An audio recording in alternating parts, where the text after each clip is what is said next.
ശ്രീഹരയേ നമ. നാരസിംഹം വപുർഭീമം സ്തംഭസ്സംഭവമദ്ഭുതം ഭക്തത്രാണായ ബിഭ്രാണം വാസുദേവമുപാസ്മഹേ.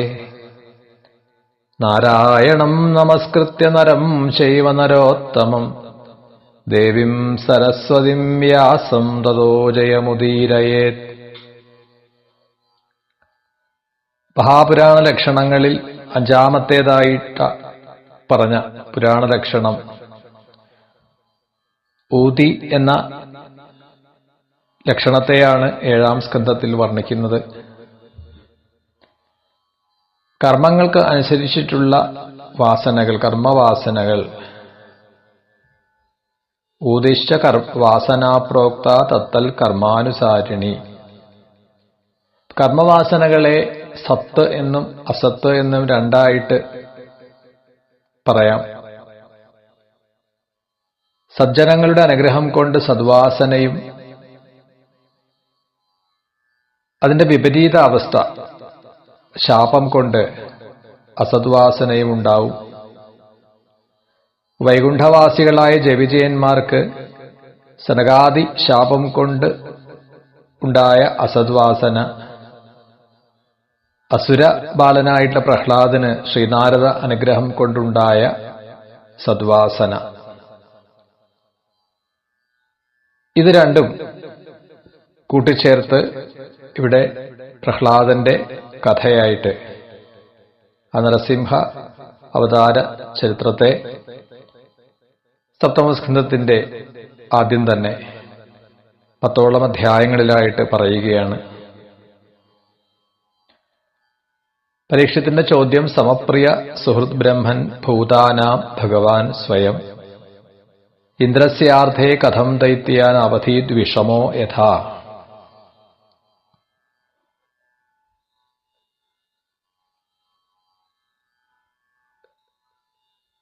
ഭേദഭാവമില്ലാത്ത ഈശ്വരന് ചില സമയങ്ങളിൽ ഭേദബുദ്ധി ഉണ്ടോ എന്ന് സംശയമുളവാക്കുന്നുവല്ലോ ചില കഥകൾ കേൾക്കുമ്പോൾ. ഇന്ദ്രനു വേണ്ടി അസുരന്മാരെ നിഗ്രഹിച്ചു. വാസ്തവത്തിൽ ഈശ്വരന് ദേവനെന്നോ അസുരനോ എന്ന ഭേദമില്ല. അവിടത്തേക്ക് ദേവന്മാരെ കൊണ്ട് എന്തെങ്കിലും നേട്ടം ഉണ്ടാക്കേണ്ടതില്ല. അസുരന്മാരോട് ശത്രുതയ്ക്കും ഒരു കാരണം ഒന്നുമില്ല. ഇങ്ങനെ ഒരു സംശയം എനിക്ക് ഉണ്ട്, അത് ഒന്ന് തീർത്തു തരണം. ആദ്യത്തെ 3 ശ്ലോകങ്ങളെ കൊണ്ട് പരീക്ഷിത് മഹാരാജാവിന്റെ ചോദ്യം, അതിന് മറുപടി പറഞ്ഞു ശ്രീശുക ബ്രഹ്മർഷി. സാധുപൃഷ്ടം മഹാരാജ ഹരേശ് ചരിതമദ്ഭുതം യത് ഭാഗവതമാഹാത്മ്യം ഭഗവത് ഭക്തിവർദ്ധനം. ശ്രീശുക ബ്രഹ്മർഷി പറയുകയാണ്, അല്ലയോ പരീക്ഷിത്തെ, അങ്ങയുടെ ചോദ്യം ശരിയാണ്, അങ്ങയുടെ സംശയം ന്യായമാണ്. എന്തായാലും ഭഗവത് കഥകൾ എപ്പോഴും അത് ഭക്തിയെ വളർത്തുവാൻ സഹായിക്കുന്നതാണ്, ഭക്തന്മാരുടെ മഹാത്മ്യം ഉൾക്കൊള്ളുന്നതാണ്.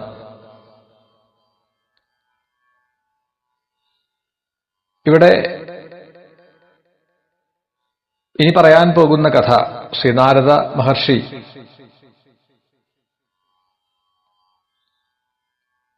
പാടിയിട്ടുള്ളതാണ്, പറഞ്ഞിട്ടുള്ളതാണ്. എന്റെ പിതാവും കൃഷ്ണദ്വൈപായനനും ആയിട്ടുള്ള ആ വേദവ്യാസ മഹർഷിക്ക്, വേദവ്യാസമുനിയെ നമസ്കരിച്ചുകൊണ്ട് ഞാൻ ആരംഭിക്കാം. നത്വാ കൃഷ്ണായ മുനയേ കഥയിഷ്യേ ഹരേ കഥാം. വാസ്തവത്തിൽ ഈശ്വരൻ പ്രകൃതിക്ക് അതീതനാണ്, പ്രകൃതിധർമ്മങ്ങളോടൊന്നും തന്നെ ബന്ധമില്ലാത്തവനാണ്, ജന്മരഹിതനും എല്ലാമാണ്.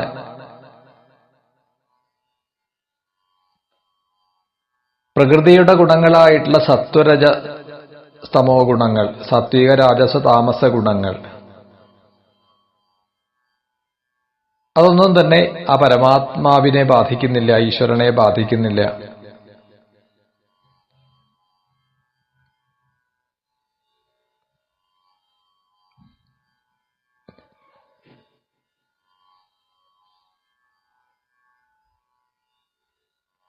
യഥാ ശുശ്രൂഷു പുര ആത്മനപരോ രജസൃജത്യേഷ പൃഥക് സ്വമായ. സർവേശ്വരൻ ജീവജാലങ്ങളെ സൃഷ്ടിക്കാൻ ഇച്ഛിക്കുന്ന സമയത്ത് ആ ഈശ്വരന്റെ തന്നെ മായാബലം കൊണ്ട് ആ ഗുണങ്ങളെ സ്വീകരിച്ചിട്ടാണ് ഈ സൃഷ്ടിയെ ചെയ്യുന്നത്.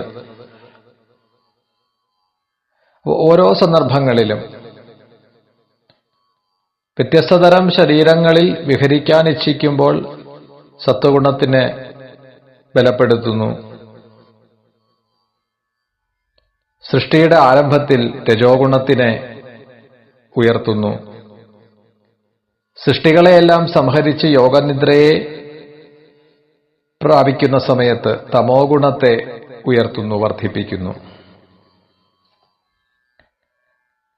കാലം ചരന്തം സൃജതീശം ആശ്രയം പ്രധാന പുംഭ്യാം നരദേവ സത്യകരിൽ.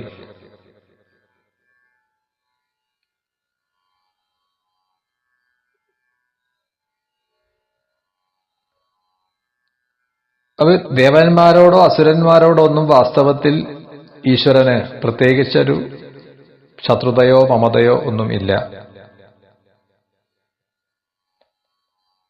അത് തെറ്റിദ്ധരിക്കപ്പെടുന്നതാണ്. വിചാരശൂന്യന്മാർ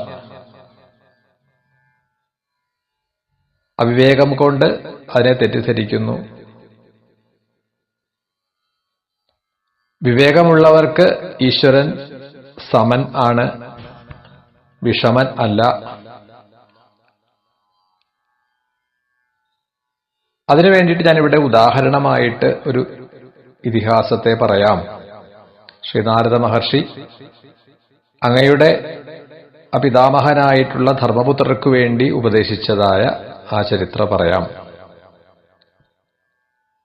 യുധിഷ്ഠിരൻ ആ ധർമ്മപുത്രര് രാജസൂയയാഗം നടത്തവേ ആ യാഗത്തിനിടയിൽ വെച്ചിട്ടാണ് ശിശുപാലന് മുക്തി ലഭിച്ചത്. ശിശുപാലന് പ്രത്യക്ഷ മോക്ഷം ലഭിക്കുന്ന ആ കാഴ്ച കണ്ട് നാരദ മഹർഷിയോട് ചോദിക്കുകയാണ് ധർമ്മപുത്രൻ, വിദ്വേഷം വെച്ചുകൊണ്ടിരുന്ന ശിശുപാലന് എങ്ങനെയാണ് ഈ സായുജ്യം ലഭിച്ചത്, സദ്ഗതി ലഭിച്ചത്?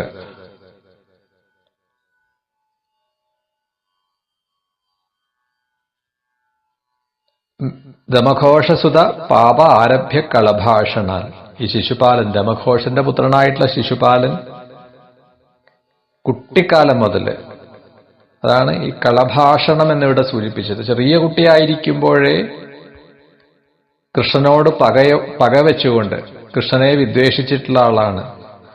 അത്രയും ദുർബുദ്ധിയായ ആ ശിശുപാലന് എങ്ങനെ മുക്തി ലഭിച്ചു? നിരന്തരം കൃഷ്ണനെ തന്നെ നിന്ദിച്ചുകൊണ്ടിരുന്ന ശിശുപാലന്,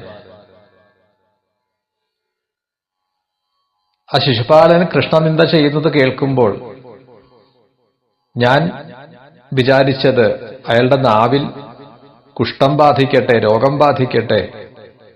പക്ഷെ അതൊന്നും ഉണ്ടായില്ല. അയാൾക്ക് നരകത്തിൽ പ്രവേശിക്കേണ്ടി വന്നില്ല. ആ ശ്രീകൃഷ്ണനിൽ എല്ലാവരും കാണെ ചെന്ന് ചേരുകയും ചെയ്തു, സായുജ്യം പ്രാപിച്ചു.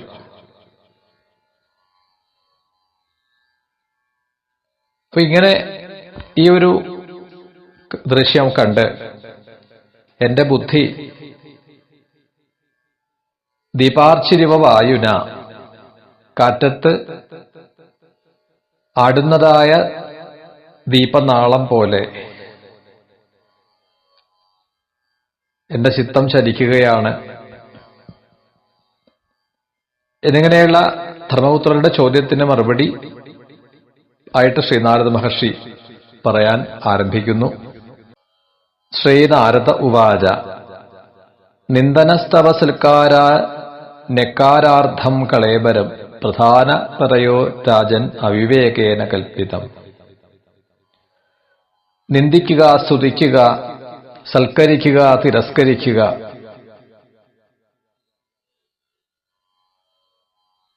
ഇതെല്ലാം വിവേകം ഇല്ലാത്തവർക്ക് ഉണ്ടാവുന്ന കാര്യങ്ങളാണ്.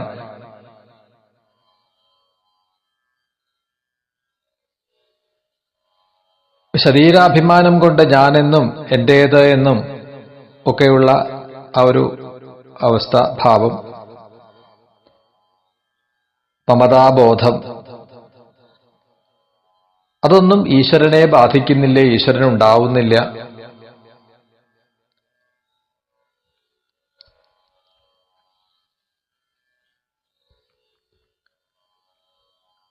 നിരന്തരമായ വിദ്വേഷം കൊണ്ടാണെങ്കിൽ കൂടി, സ്നേഹാത് കാമേന വായുഞ്ചിയാൽ കഥഞ്ചിൻ നേക്ഷതേ പൃഥക്, ഏത് രീതിയിലാണെങ്കിലും ഈശ്വരനിൽ മനസ്സ് ചേർക്കുന്നുവെങ്കിൽ അവിടെ മാർഗമേത് എന്ന് നോക്കുന്നില്ല. യഥാ വൈരാനുബന്ധേന മർത്യ തന്മയതാമിയാൽ തഥാ ഭക്തിയോഗേന ഇതിമേ നിശ്ചിതാമതി.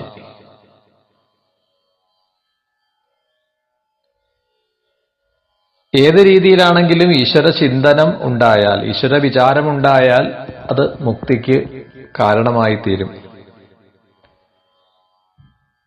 നാരദ മഹർഷി തന്നെ അഭിപ്രായപ്പെടുകയാണ്, ഭക്തിയോഗത്തിനേക്കാൾ വളരെ വേഗത്തിൽ നിരന്തരമായ വിദ്വേഷഭാവന കൊണ്ട് ഒരുവന് തന്മയത്വം പ്രാപിക്കാൻ സാധിക്കും. ഭക്തി കൊണ്ടുപോലും അത്ര എളുപ്പം സാധ്യമല്ല. അതിനിവിടെ ഒരു ഉദാഹരണത്തെ പറയുകയാണ്. കീടപേശസ്കൃതോ രുദ്ധ കുട്ട്യായാം തമനുസ്മരൻ സംരംഭ ഭയയോഗേന വിന്ദതേ തസ്വരൂപതാം. കീടം,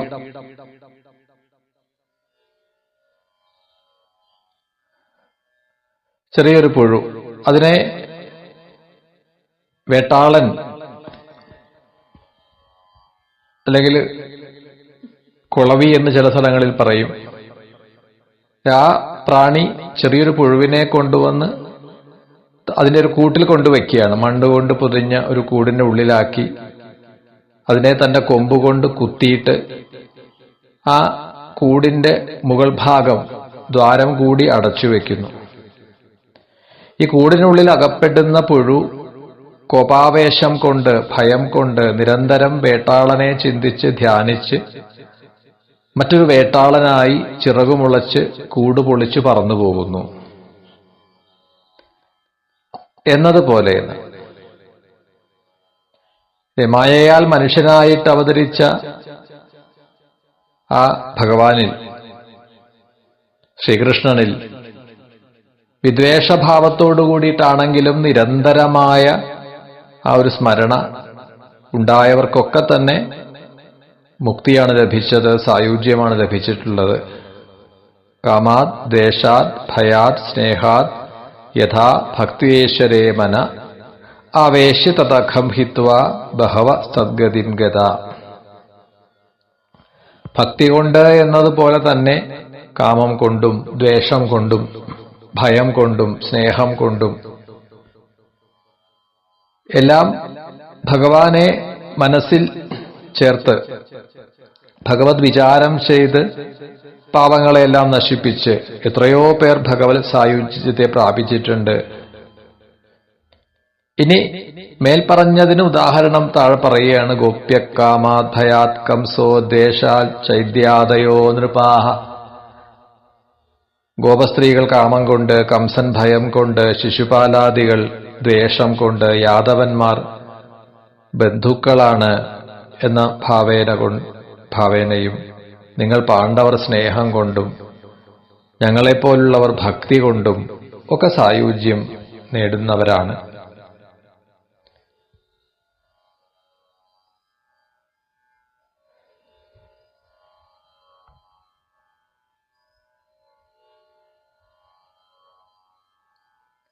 നിങ്ങളുടെ എല്ലാം ബന്ധുവാണ്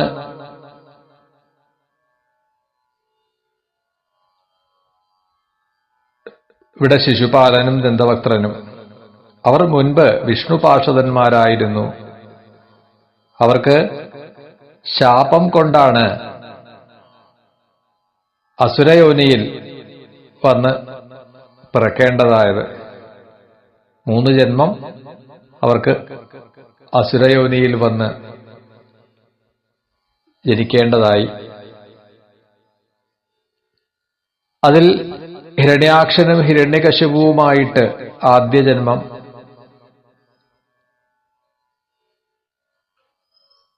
പിന്നീട് രാവണ കുംഭകർണന്മാരായിട്ടും, 3ാമത് ജന്മത്തിലാണ് ശിശുപാല ദന്തവക്ത്രന്മാരായിട്ട് ഇപ്പോൾ വന്നത്. അപ്പൊ എങ്ങനെയാണ് അവർക്ക് ഈ ശാപം കിട്ടിയത് എന്നുകൂടി ശ്രീനാരദൻ പറയുകയാണ് ധർമ്മപുത്രരോട്. ഏകദാ ബ്രഹ്മണപുത്ര വിഷ്ണോർലോകം യദൃച്ഛയ.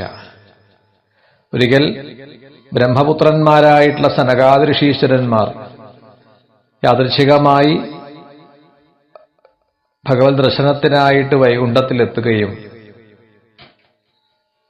5-6 വയസ്സുമാത്രം പ്രായം തോന്നിപ്പിക്കുന്ന, കുട്ടികളെപ്പോലെ തോന്നിപ്പിക്കുന്ന ദിഗംബരന്മാരായ അവർ കുട്ടികളാണ് എന്ന് കരുതി ശിശൂൻ മത്വ ഈ ജയവിജയന്മാർ, ദ്വാരപാലകന്മാർ അവരെ തടഞ്ഞു നിർത്തി. എന്നിട്ട് അപ്പൊ അവർക്കാവട്ടെ സനകാദികൾക്ക് കോപം വരികയും അവർ ശപിച്ചു, നിങ്ങൾ രജോ ഗുണവും തമോ ഗുണവും അധികമായിട്ടുള്ളവരാണ്. ഈ ഭഗവാന്റെ ലോകത്തിൽ വൈകുണ്ഠത്തിൽ വസിക്കാൻ നിങ്ങൾക്ക് വാസ്തവത്തിൽ അർഹതയില്ല. അതുകൊണ്ട് നിങ്ങൾ പാപബഹുളമായിട്ടുള്ള ആസുരജന്മം എടുക്കാനിടവരട്ടെ.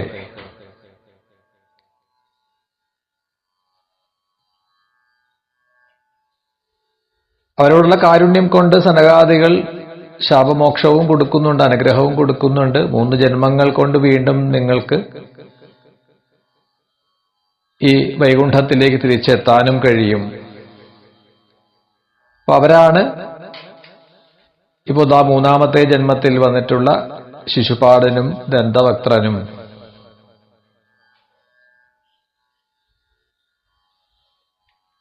അതിൽ രാവണ കുംഭകർണന്മാരുടെ കഥ ശ്രീനാരദ മഹർഷി സൂചിപ്പിക്കുകയാണ് ധർമ്മപുത്രരോട്. താങ്കൾക്ക് മാർക്കണ്ഡേയ മഹർഷിയിൽ നിന്നും രാമചരിതം കേൾക്കാൻ ഇടവരും.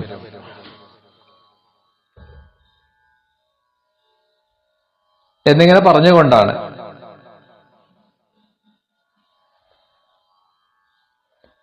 ആ 1-ാം അധ്യായം 7-ാം സ്കന്ധം ശ്രീമദ് ഭാഗവതം ഇവിടെ സമർപ്പിക്കുന്നത്. 7-ാം സ്കന്ധം 2-ാം അധ്യായം.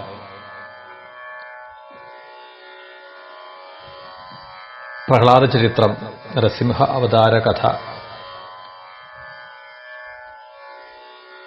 ഇവിടെ മുതലാണ് ആരംഭിക്കുന്നത്. ശ്രീനാരദ മഹർഷി ധർമ്മപുത്രർക്ക് ഉപദേശിച്ചു കൊടുക്കുന്നതായ ഈ കഥാഭാഗം. ശ്രീനാരദ ഉവാച ഭ്രാതര്യേവം വിനിഹതേ ഹരിണ ക്രോഡമൂർത്തിന ഹിരണ്യകശിപൂരാജൻ പര്യതപ്യദ്രുഷാ ശുച. ഭഗവാൻ മഹാവിഷ്ണു വരാഹ അവതാരത്തെ സ്വീകരിച്ച് ഹിരണ്യാക്ഷനെ നിഗ്രഹിക്കുകയും അപ്പോൾ ഹിരണ്യകശിപുവിന് അസഹ്യമായിട്ടുള്ള ദുഃഖം, അതേപോലെ തന്നെ അമർഷവും ഉണ്ടാവുകയാണ്. തന്റെ ബന്ധുജനങ്ങളോടായിട്ട് ഹിരണ്യകശിപു പറഞ്ഞു,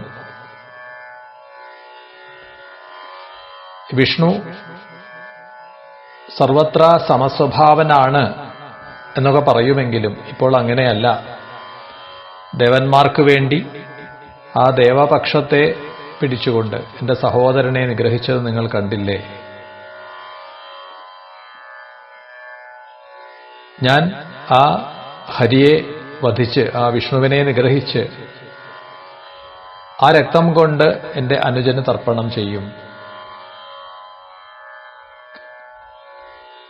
അതിനുവേണ്ടി നിങ്ങൾ എനിക്ക് സഹായം ചെയ്യണം. വിഷ്ണുവിനെ പോഷിപ്പിക്കുന്നതായ വിഷ്ണു അംഗങ്ങളായിട്ടുള്ള തപസ്, യജ്ഞം, ദാനം, വ്രതം ഇവയെല്ലാം ചെയ്തുകൊണ്ട് ലോകത്തെ പുഷ്ടിപ്പെടുത്തുന്ന ബ്രാഹ്മണരെയെല്ലാം കൊന്നൊടുക്കണം. യജ്ഞ സംഭാരങ്ങളെ നൽകുന്ന, യജ്ഞസാമഗ്രികളെ നൽകുന്ന ഗോക്കളെ നിഗ്രഹിക്കണം.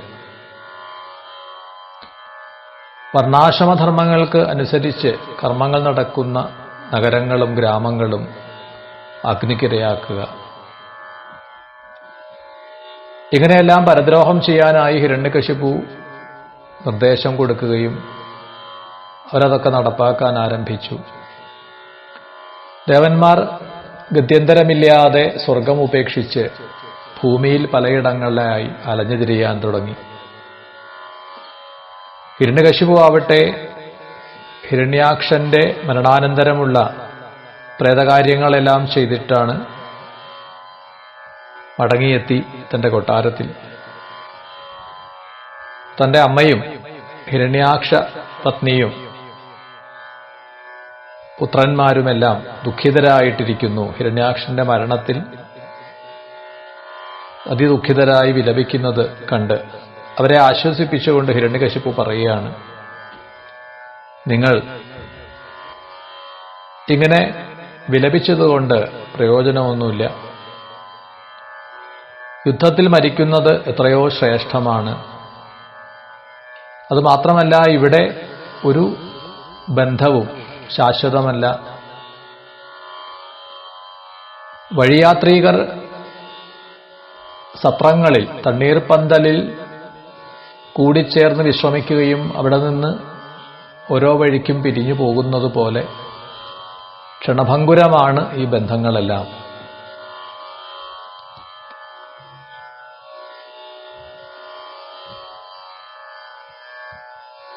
നിത്യ ആത്മാവിയശുദ്ധ സർവക സർവവിത്പര തത്തേസാവാത്മനോലിംഗം മായ വിസൃജൻ ഗുണാൻ. ജീവികൾ കർമ്മഗതിക്കനുസരിച്ച് കൂടിച്ചേരുകയും വേർപിരിയുകയും ചെയ്യുന്നു. ഈ ജനനമരണങ്ങളെല്ലാം, കൂടിച്ചേരലും വേർപിരിയലും ശരീരത്തിനെ ബാധിക്കുന്നതാണ്. ആത്മാവ് ദേഹമല്ല, ആത്മാവിന് നാശമില്ല. ദേഹസംബന്ധം ഉണ്ട് എന്ന് തോന്നുന്നത് ഒരു ഭ്രമം മാത്രമാണ്. അതിന് കാരണം അവിദ്യയാണ്. അതിനെ വ്യക്തമാക്കുന്ന ഒരു കഥ ഇവിടെ പറയുകയാണ്. അത്രാപ്യുദാഹരന്തീമാം ഇതിഹാസം പുരാതനം. ഉശീനരേഷ അഭൂദ്രാജ സുയജ്ഞ ഇതി വിശ്രുത. ഉശീനര രാജ്യത്തിലെ സുയജ്ഞൻ എന്ന രാജാവ്, ആ രാജാവിനെ യുദ്ധത്തിൽ ശത്രുക്കൾ നിഗ്രഹിച്ചു. രാജപത്നിമാർ അമൃതശരീരത്തിന് ചുറ്റുമിരുന്നുകൊണ്ട് വിലപിക്കുകയാണ്. അമൃതശരീരം സംസ്കരിക്കാൻ പോലും സമ്മതിക്കുന്നില്ല. സൂര്യാസ്തമനമായി. അപ്പോഴാണ് യമധർമ്മൻ ഒരു ബാലരൂപിയായി അവിടേക്ക് വരികയും അവരോട് പറയുകയാണ്,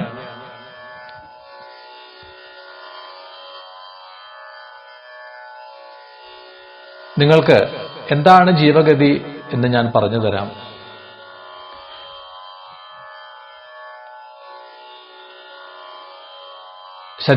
ഈ ശരീരം സ്വീകരിക്കുന്നതായ ജീവൻ എവിടെ നിന്നാണോ വരുന്നത് അവിടേക്ക് മടങ്ങിപ്പോകുന്നു. ഇത് പ്രകൃതി നിയമമാണ്.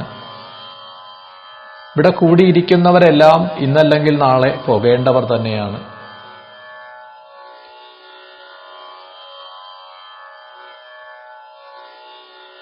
ഈ ലോകം തന്നെ ഈശ്വരന്റെ കളിപ്പാട്ടങ്ങൾ മാത്രമാണ്, കളിക്കോപ്പുകളാണ്.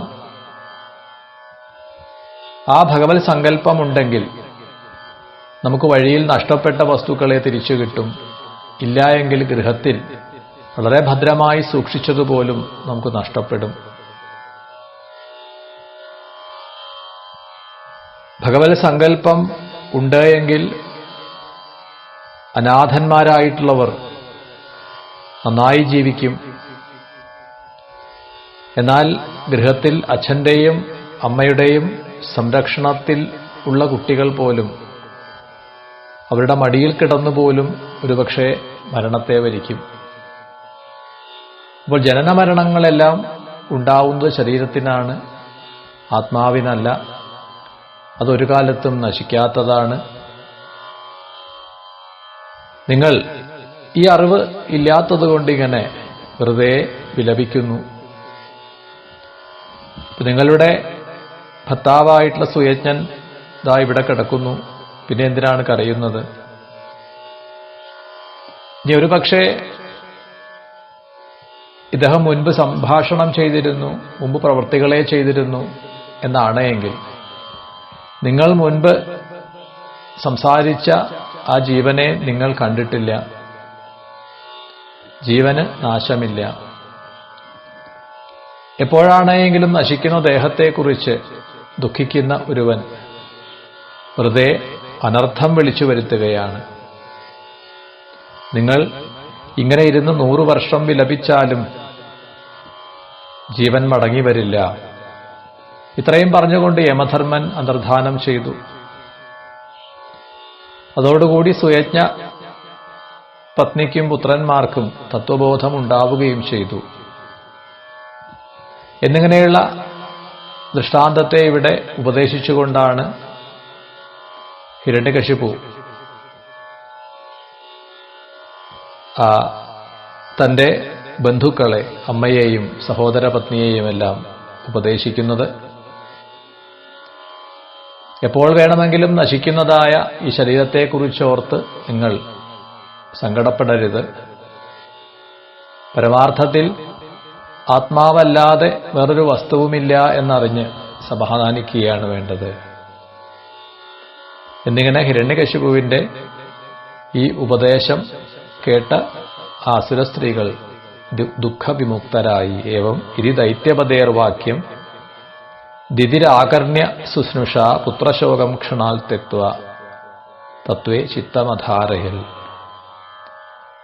ഇപ്രകാരം ശ്രീമദ് ഭാഗവതം 7-ാം സ്കന്ധം 2-ാം അധ്യായത്തെ ഇവിടെ സമർപ്പിക്കുന്നു. ഹിരണ്യകശിപു മന്ദരപർവ്വതത്തിന്റെ താഴ്വരയിൽ ഊർധ്വബാഹുവും നഭോദൃഷ്ടിയുമായി അതികഠിനമായ തപസ് ആരംഭിച്ചു. ആ ഹിരണ്യകശിപുവിന്റെ ശിരസിൽ നിന്നും പ്രളയകാല സൂര്യന്റേതുപോലെയുള്ള കിരണങ്ങൾ പുറപ്പെടുന്നു. ആ തപോമയമായിട്ടുള്ള അഗ്നി സകല ദിക്കിലും വ്യാപിക്കാനും ലോകത്തെ തന്നെ അത് എരിച്ചു കളയും എന്ന ഒരവസ്ഥയിലായി. പർവ്വതങ്ങളും ഭൂമിയൊക്കെ കമ്പനം ചെയ്യുക, നക്ഷത്രങ്ങളൊക്കെ പൊഴിഞ്ഞു വീഴാൻ തുടങ്ങുക. അങ്ങനെ ദേവന്മാർ ഈ ഹിരണ്യകശിപുവിന്റെ തപസ് കണ്ട് ബ്രഹ്മാവിനോട് സങ്കടമുണർത്തിക്കുകയാണ്. ലോകം മുഴുവനും ഹിരണ്യകശിപുവിന്റെ ആ തപോമയമായിട്ടുള്ള അഗ്നിയിൽ വെന്ത് വെണ്ണീറാകുന്നതിനു മുൻപേ അങ്ങ് ഹിരണ്യകശിപുവിന് വരം നൽകൂ, ദർശനം കൊടുക്കൂ. അങ്ങനെ ബ്രഹ്മാവ് ഹിരണ്യകശിപു തപസ് ചെയ്യുന്ന പ്രദേശത്തെത്തി.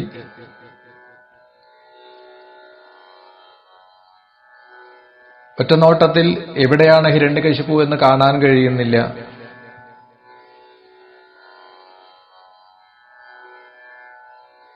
അപ്പോഴാണ് വലിയൊരു ചിതൽപുറ്റ് ശരീരം മുഴുവനും ഈ പ്രാണികളുടെ ഭക്ഷണമായിട്ട് എല്ലും തോലും എന്ന് പറയുന്നത് പോലെ, അതായത് ശരീരത്തിലെ മാംസമൊക്കെ പ്രാണിഭക്ഷണമായി തീർന്നു, ഒരു അസ്ഥികൂടം കണക്കെ. എന്നിട്ടും തപസ്സിൽ നിന്ന് ഉണരാതെ തീവ്രമായിട്ടുള്ള തപസ് തുടരുകയാണ് ഹിരണ്യകശിപു.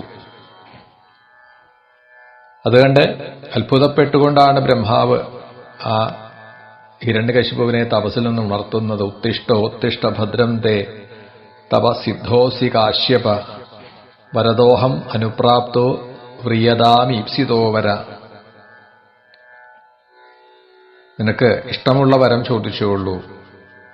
നിന്റെ ആശ്ചര്യകരമായിട്ടുള്ള ഈ മനക്കരുത്ത് അത് എനിക്ക് ബോധ്യപ്പെട്ടു. ഇങ്ങനെയൊരു തപസ് ഇതിനു മുൻപ് ഒരാളും ചെയ്തിട്ടില്ല. ജലപാനം പോലും ചെയ്യാതെ എത്രയോ കാലം എന്നെ പ്രാണനെ ധരിച്ചുകൊണ്ട് ആർക്കാണ് സാധിക്കുക? ബ്രഹ്മാവ് തന്റെ കമണ്ഡലുവിൽ നിന്നും ജലമെടുത്തു ആ അസ്ഥികൂടമാത്രമായിട്ടുള്ള ശരീരത്തിൽ പ്രോക്ഷണം ചെയ്തു. അതോടുകൂടി വജ്രസംഹനനോ യുവ സർവാവയവസമ്പന്നോ, ഒരു പുതിയ ശരീരത്തോടെ, ദിവ്യ തേജസ്സോടുകൂടിയ ശരീരത്തോട് ആണ് ഹിരണ്യകശിപു കണ്ണു തുറന്ന് തപസ്സിൽ നിന്നും ഉണരുകയും ബ്രഹ്മാവിനെ സ്തുതിക്കാനും ആരംഭിച്ചു.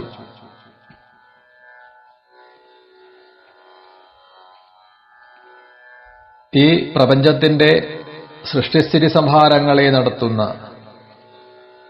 ഗുണങ്ങൾക്ക് ആശ്രയമായിട്ടും അതിനതീതമായിട്ടും വർത്തിക്കുന്ന പരിപൂർണനായ അങ്ങയെ നമസ്കരിക്കുന്നു. കൽപ്പാന്തേ കാലസൃഷ്ടേന യോ അന്ധേന തമസാവൃതം അഭിവ്യനക് ജഗതിതം സ്വയം ജ്യോതി സരോജിഷ. നമ ആദ്യായ ബീജായ ജ്ഞാനവിജ്ഞാനമൂർത്തയേ പ്രാണേന്ദ്രിയ മനോബുദ്ധിർവികാരേ വ്യക്തിമീയുഷേ.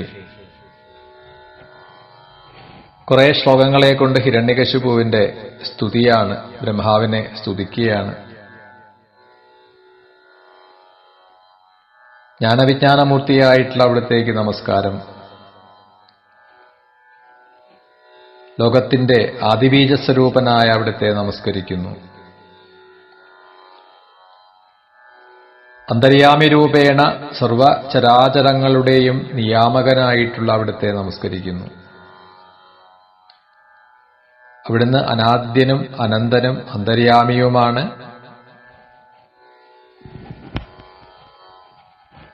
കാലസ്വരൂപേണ പ്രാണികളുടെ ആയുസ്സിനെ അപഹരിക്കുന്നതും അങ്ങ് തന്നെയാണ്.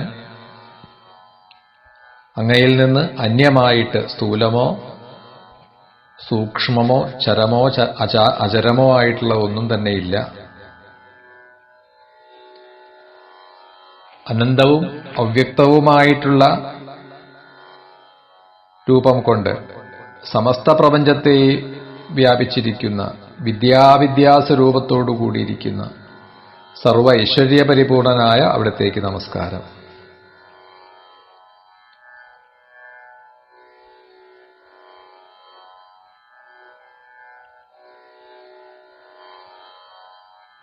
അവിടുന്ന് എനിക്ക് വരം തരുന്നുവെങ്കിൽ അങ്ങ് സൃഷ്ടിച്ച ജീവജാലങ്ങളിൽ നിന്ന് ഒന്നും തന്നെ എനിക്ക് മരണമുണ്ടാവരുത്. ന ഭൂമൗ നാംബരേ മൃത്യു നരൈ ന മൃഗൈരപി നാന്തർബഹിർ ദിവാനക്തം അന്യസ്മാദപി ച ആയുധൈ. ആയുധങ്ങൾ കൊണ്ടോ അകത്തുവെച്ചോ പുറത്തുവെച്ചോ, പകലോ രാത്രിയിലോ, ഭൂമിയിലോ ആകാശത്തിലോ, ദക്ഷാദികളുടെ സൃഷ്ടികളിൽ നിന്നോ ഒന്നും മരണം സംഭവിക്കരുത്. പ്രാണനുള്ളവയോ ഇല്ലാത്തവയോ, സുരാസുരന്മാരിൽ നിന്നോ ഉരകങ്ങളിൽ നിന്നോ എനിക്ക് മരണം സംഭവിക്കരുത്. യുദ്ധത്തിൽ എനിക്ക് സമനായിട്ടാരും ഉണ്ടാവരുത്. സർവജീവജാലങ്ങളുടെയും ഏകാധിപതിയായി ഞാൻ മാറണം. അപ്രതിദ്വന്ദ്വതാം യുദ്ധേ ഏകപത്യം ച ദേഹിനാം സർവേഷാം ലോകപാലാനാം മഹിമാനം യഥാത്മന തവോ യോഗപ്രഭാവാണാം എന്നരിഷ്യതി കർഹിച്ചിൽ. ലോകപാലന്മാരുടെയൊക്കെ ശക്തി എനിക്ക് വന്നു ചേരണം. ഐശ്വര്യങ്ങൾ, അണിമാതി ഐശ്വര്യങ്ങൾ എനിക്ക് സ്വാധീനമായി തീരണം. ഇങ്ങനെ ആ ഹിരണ്യകശിപു തപസ് ചെയ്ത് ബ്രഹ്മാവിനെ പ്രീതിപ്പെടുത്തി ബ്രഹ്മാവിനോട് വരം ആവശ്യപ്പെടുന്ന രംഗമാണ് ഈ അധ്യായത്തിൽ വർണ്ണിച്ചു വന്നത്. സപ്തമസ്കന്ധം 3-ാം അധ്യായം ഇവിടെ സമർപ്പിക്കുന്നു. ശ്രീഹരേ നമഃ.